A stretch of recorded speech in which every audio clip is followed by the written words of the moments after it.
के न्यूज, खबरों का सारथी। नमस्कार, आप देख रहे हैं के न्यूज। मैं हूं आपके साथ सोनी चौहान और बुलेटिन में सबसे पहले बात करते हैं बड़ी और अहम खबर की। सीबीआई का शिकंजा, कड़ा पंजा। राउस एवेन्यू कोर्ट द्वारा अदालत में पूछताछ करने की अनुमति दिए जाने के बाद सीबीआई ने बुधवार को शराब नीति मामले में दिल्ली के मुख्यमंत्री अरविंद केजरीवाल को गिरफ्तार कर लिया है और सीबीआई ने अरविंद केजरीवाल को राउस एवेन्यू कोर्ट में पेश किया। अदालत में सुनवाई के दौरान अरविंद केजरीवाल ने खुद खड़े होकर बोलना शुरू किया और अरविंद केजरीवाल ने आपत्ति जाहिर करते हुए कहा था कि सीबीआई की तरफ से मीडिया में प्लांट किया जा रहा है और मैंने सारा दोष मनीष सिसोदिया पर डाल दिया है। मैंने ऐसा कोई बयान नहीं दिया है। मैंने कहा है मैं भी निर्दोष हूँ, मनीष सिसोदिया भी निर्दोष हैं और आप निर्दोष हैं। अभी तो उन्होंने अरेस्ट किया है और अगले 3-4 दिन तक ये इसी तरह की चीज़ें प्लान की जाएंगी और इस चीज़ को भी ऑन रिकॉर्ड लिया जाए कि कैसे मीडिया में ये पूरा प्लान किया जा रहा है और बदनाम करने की कोशिश की जा रही है। अरविंद केजरीवाल ने करीब 1 मिनट तक बोला और अरविंद केजरीवाल की सुनीता केजरीवाल ने सीबीआई द्वारा अरविंद केजरीवाल की गिरफ्तारी को लेकर पूरी व्यवस्था पर आरोप लगाए। उन्होंने कहा कि ये सब तानाशाही और आपातकाल के समान है। बीजेपी घबरा गई और उन्हें फर्जी मामले में सीबीआई द्वारा गिरफ्तार करवा लिया गया। सीएम अरविंद केजरीवाल की पत्नी सुनीता केजरीवाल ने आरोप लगाते हुए व्यवस्था और सुनिश्चित करने की कोशिश की गई, ये भी आरोप लगाया। पति जेल से बाहर ना आए उनके, और उन्होंने ये भी कहा कि सब तानाशाही और आपातकाल के जैसी स्थितियां बनाने की कोशिश की जा रही है, यानी कि भारतीय जनता पार्टी पर निशाना साधती हुई नजर आई। केजरीवाल को मनी लॉन्ड्रिंग मामले में सुप्रीम कोर्ट से जमानत मिलने की संभावना थी। बीजेपी घबरा गई तो उन्हें फर्जी मामले में सीबीआई द्वारा गिरफ्तार करवा दिया गया है।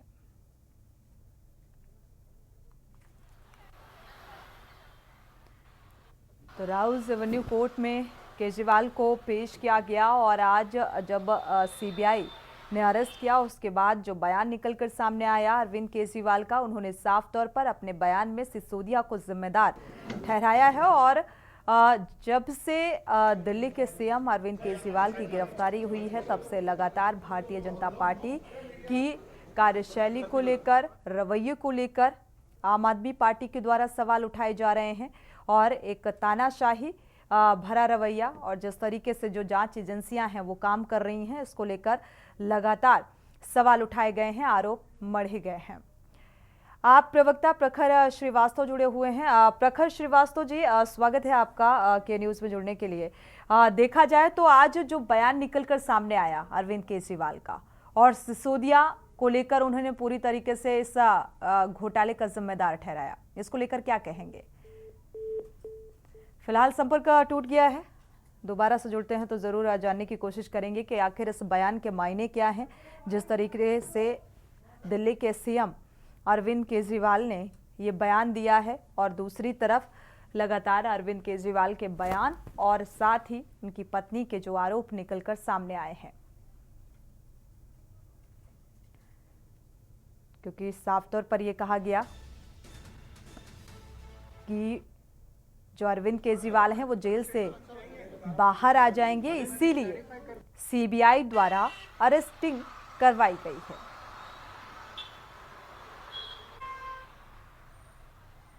तो आबकारी नीति मामले में सीबीआई ने सीएम केजरीवाल को गिरफ्तार किया है और रिमांड की मांग की है। हालांकि इसको लेकर कोर्ट में आज सुनवाई भी हुई और अरविंद केजरीवाल की गिरफ्तारी हुई है। तो साफ तौर पर अरविंद केजरीवाल की पत्नी सुनीता केजरीवाल ने कहा कि ये कानून नहीं है, ये तानाशाही और इमरजेंसी जैसे हालात हैं। सीबीआई ने सीएम केजरीवाल के रिमांड की मांग की है, जिस पर सुनवाई हुई आज।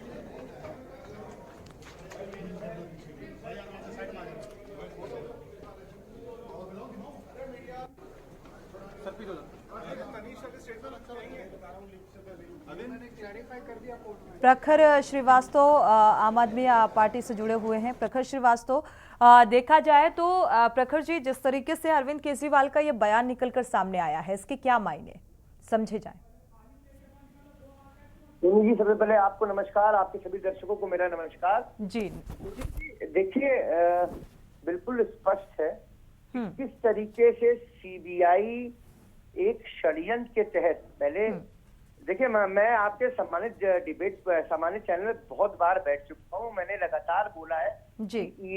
ईडी और सीबीआई भारतीय जनता पार्टी का प्रकोष्ठ है और किस तरीके से ईडी जान रही थी कि अब अरविंद ट्रायल कोर्ट ने माननीय मुख्यमंत्री को जमानत दे दी है। उच्च न्यायालय ने इस हाईकोर्ट को फटकार लगाई, कहा कि उन्होंने बिना ऑर्डर देखे स्टे दे दिया, ये गलती हम नहीं करेंगे। ये माननीय सर्वोच्च न्यायालय की टिप्पणी थी उच्च न्यायालय के लिए और हम लोग पूरी तरीके से आश्वस्त हो चुके थे कि माननीय मुख्यमंत्री को अब जमानत मिलने वाली है। ठीक जब हमको आज पूरी तरीके से आश्वस्त हो चुके थे, ठीक सीबीआई की एंट्री हो जाती है। रात में सीबीआई उनसे पूछताछ करती है और आज उन्होंने कस्टडी की मांग करी। मैं आपको आश्वासित कर रहा हूं कि ये एक फर्जी कथाकथित शराब घोटाला पिछले 2 साल से चल रहा है। ये इसमें 1,500 से ज्यादा पन्ने एविडेंस के तौर पर फाइल हो चुके। एक रुपए की भी, एक नया पैसा नहीं कहूंगा, 1 रुपए की भी सोनी चौहान जी कोई रिकवरी नहीं हुई है।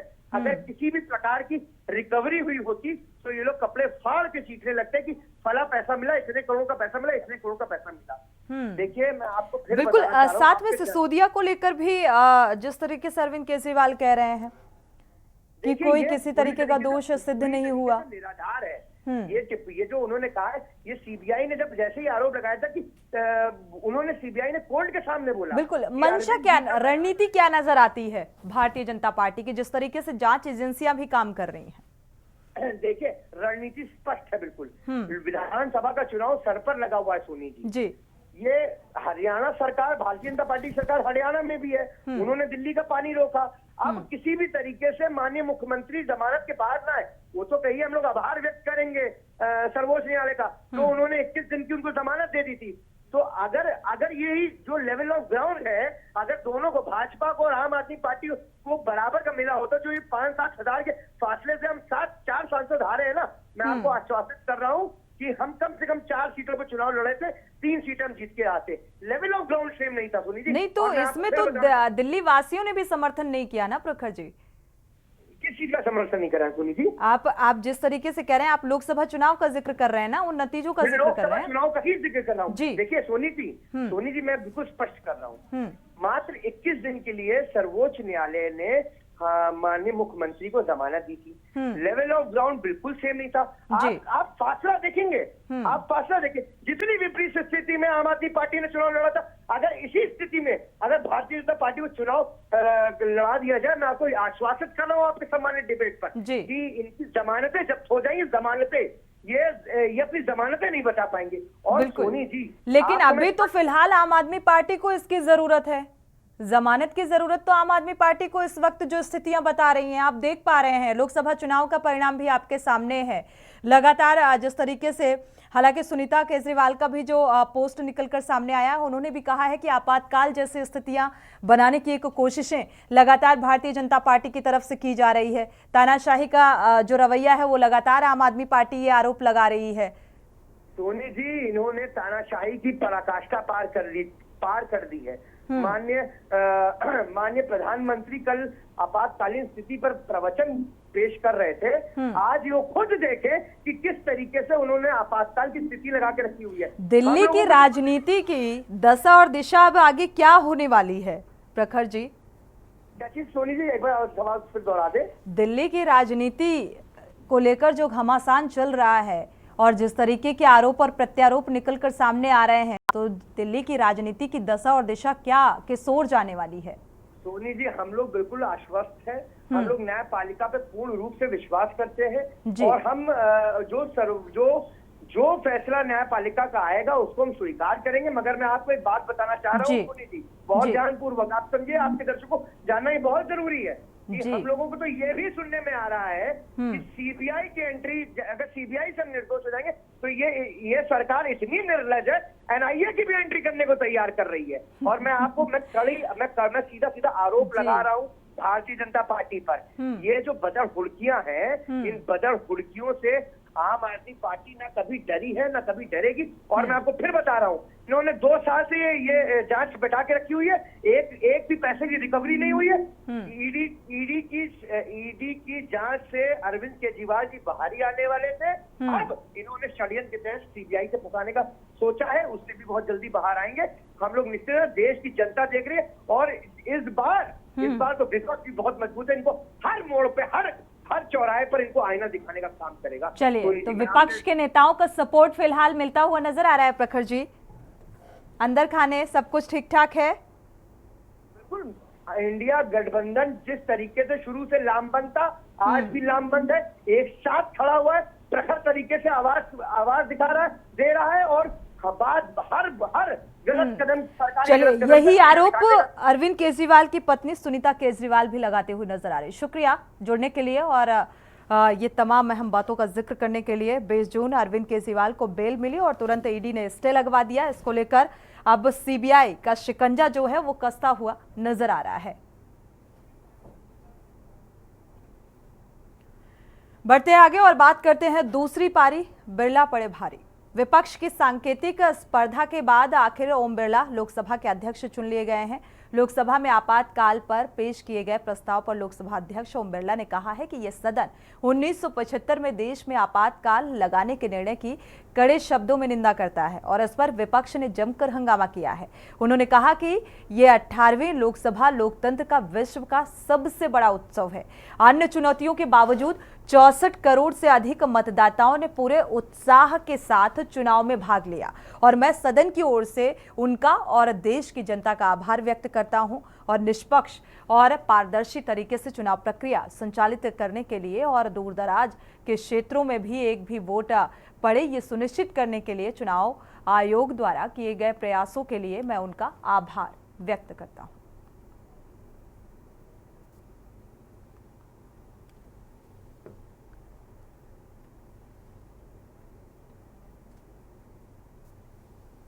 ये सदन का सौभाग्य है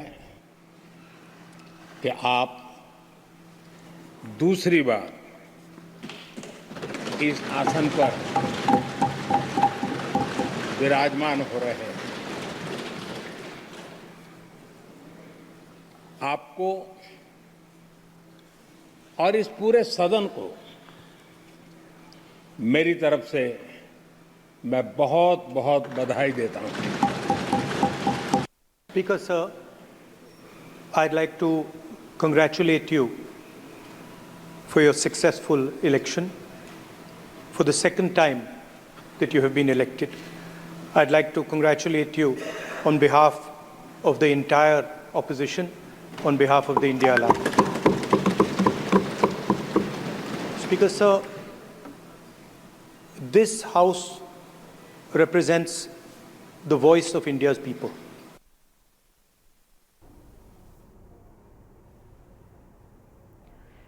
और आगे बात करते हैं शपथ पर बवाल, लटकी तलवार। अध्यक्ष असदुद्दीन ओवैसी का लोकसभा में सदस्यता की शपथ लेते हुए जय फिलिस्तीन का नारा लगाना भारी पड़ सकता है और अब इसे लेकर विवाद भी गहराता जा रहा है। दरअसल राष्ट्रपति द्रौपदी मुर्मू से उन्हें अयोग्य करार देने की सिफारिश तक कर दी गई और ये भी बता दें कि सदन में ओवैसी ने शपथ ग्रहण के बाद जय भीम, जय तेलंगाना और फिर जय फिलिस्तीन बोला था और अब इसी बात को लेकर सियासत तेज हो रही है। सभापति हालांकि इसे रिकॉर्ड से हटा चुके हैं, लेकिन कई वरिष्ठ वकील मांग कर रहे हैं कि ओवैसी की सदस्यता निरस्त होनी चाहिए और इसके लिए संविधान के अनुच्छेद 102 और इसका हवाला दिया गया। साथ ही पूरे मामले में बार बार अनुच्छेद 102 का जिक्र आ रहा है और विपक्षी दल इसके हवाले से कह रहा है कि लोकसभा सदस्यता लेने के बाद लेते समय किसी भी अन्य देश की हिमायत करना गलत है और इस आधार पर मेंबरशिप रद्द हो सकती है। वफादार रहूंगा, मैं भारत के इक़्तिदार आला और सालिमियत को बरकरार रखूंगा और जिस ओहदे को मैं संभालने वाला हूं इसके फ़राइज़ और वफादारी से अंजाम दूंगा।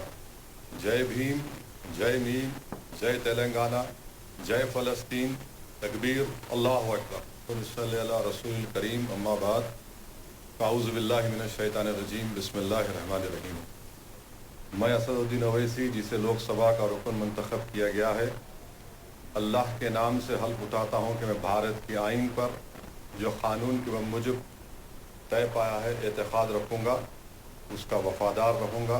मैं भारत के इक़्तिदार आला और सालिमियत को बरकरार रखूँगा और जिस ओहदे को मैं संभालने वाला हूँ इसके फ़राइज़ और वफादारी से अंजाम दूँगा। जय भीम, जय मीम, जय तेलंगाना, जय फ़लस्तीन, तकबीर, अल्लाहु अकबर। तो वैसे किसी बयान को लेकर अब कार्रवाई की मांग की जा रही है। बढ़ते आगे और बात करते हैं राजभर का विधायक पेपर लीक का नायक।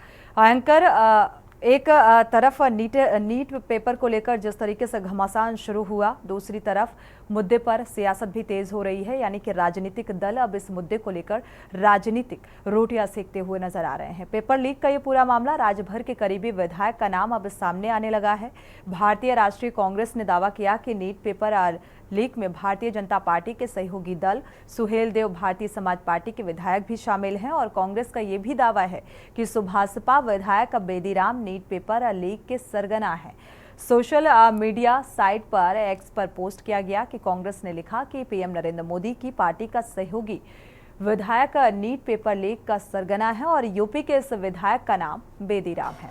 उसका यही कारोबार है, देश भर में पेपर लीक करवाना और उससे पैसे कमाना। बेदीराम बीजेपी का चहेता और उनका बेहद करीबी है। इस मामले पर कांग्रेस ने दावा किया है कि एनडीए विधायक बेदीराम का साफ कहना है कि मैं देश में कोई भी पेपर लीक करवा सकता हूं। बेदीराम पहले भी पेपर लीक के मामले में जेल जा चुका है और बेदीराम खुले तौर पर पीएम नरेंद्र मोदी और सीएम योगी का नाम लेकर रौब झाड़ता है। कहता है मेरा कोई कुछ नहीं बिगाड़ सकता, पेपर लीक होगा और इसे कोई नहीं रोक सकता। आखिर पीएम नरेंद्र मोदी और उनकी पार्टी का पेपर लीक सरगना को समर्थन क्यों है, ये महत्वपूर्ण सवाल उठाया जा रहा है।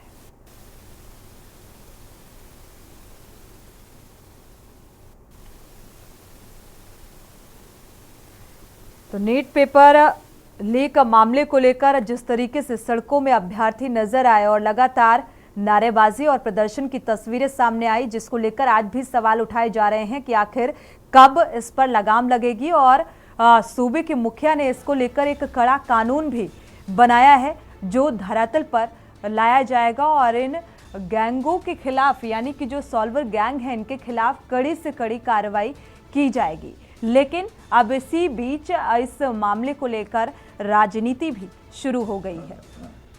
जिस तरीके से विपक्ष चौंकाने वाला दावा करता हुआ नजर आया, जो बयान निकलकर सामने आया कि जो सरगना है वो भारतीय जनता पार्टी का चहेता है और बेदीराम का नाम निकलकर सामने आ रहा है, जो लगातार पेपर लीक के मामलों में एक अहम भूमिका सहभागिता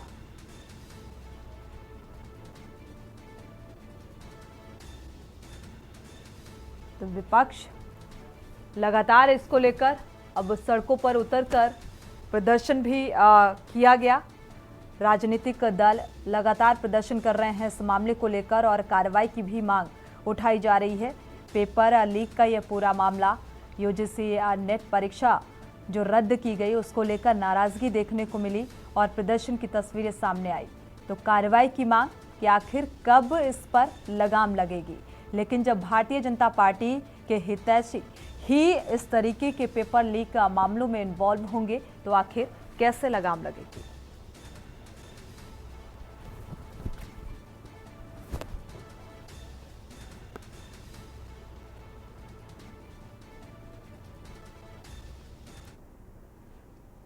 बढ़ते आगे और बात करते हैं, दिखाया हौसला, ओपीएस पर फैसला। उत्तर प्रदेश की योगी सरकार ने पुरानी पेंशन स्कीम को कैबिनेट से हरी झंडी दे दी है। मुख्यमंत्री योगी आदित्यनाथ की अध्यक्षता में आज कैबिनेट की बैठक हुई और इस संबंध में लाए गए प्रस्ताव पर मोहर लगा दी गई है और इसके चलते अब सूबे में 28 मार्च 2005 से पहले प्रकाशित विज्ञापनों के आधार पर सरकारी नौकरी पाने वालों को पुरानी पेंशन स्कीम का विकल्प चुनने का अवसर मिलेगा। और सरकारी या कर्मचारियों की काफी अरसे से ओपीएस की मांग थी और लेकिन योगी सरकार ने लोकसभा चुनाव में मिली हार के बाद पुरानी पेंशन को बहाल करने का दांव चला और सरकारी कर्मचारियों की पुरानी पेंशन एक ऐसा मुद्दा रहा जिसे सीधे तौर पर राज्य के करीब 28 लाख कर्मचारी प्रभावित होते हैं और शिक्षक और पेंशनर्स जुड़ रहे थे। 2022 के यूपी विधानसभा चुनाव में ओपीएस एक बड़ा मुद्दा बना था और 2024 के लोकसभा चुनाव में पुरानी पेंशन पर कोई ठोस निर्णय नहीं लेना अब बीजेपी को भारी पड़ गया। पुरानी पेंशन पर सॉफ्ट कॉर्नर पॉलिसी रखने वाले इंडिया गठबंधन को सरकारी कर्मचारियों ने सियासी संजीवनी देने का काम किया था।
बढ़ते हैं आगे और बात करते हैं मौसम की दस्तक, गर्मी से राहत। दिल्ली, यूपी और राजस्थान सहित कई उत्तर भारत के राज्यों को गर्मी से निजात मिली है और इसी बीच मौसम विज्ञान विभाग ने बताया है कि यूपी और राजस्थान में मानसून ने मंगलवार को दस्तक दी।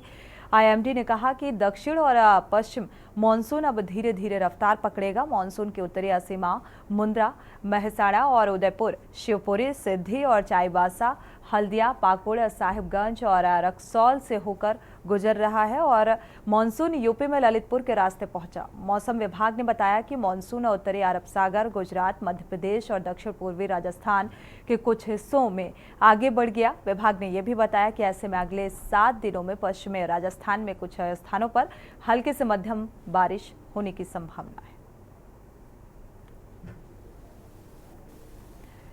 तो फिलहाल जिस तरीके से मॉनसून ने दस्तक दी है, अब लोगों को गर्मी से निजात मिलती हुई नजर आ रही है। जिस तरीके से पिछले कुछ दिनों में देखने को मिला, जिस टेम्परेचर जो है वो 42 के पार पहुंच चुका था। भीषण गर्मी से लोग बेहद परेशान थे।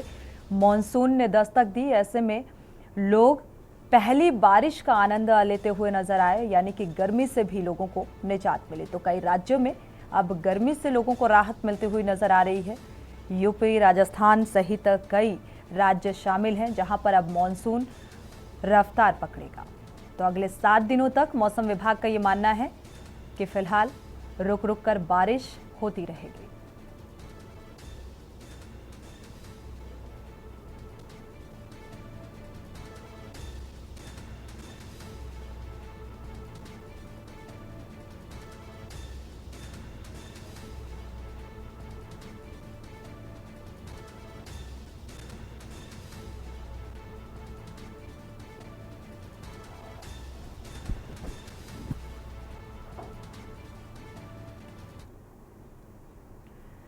इसी के साथ बुलेटिन में इतना ही। आगे खबरों के लिए आप देखते रहिए के न्यूज़ इंडिया।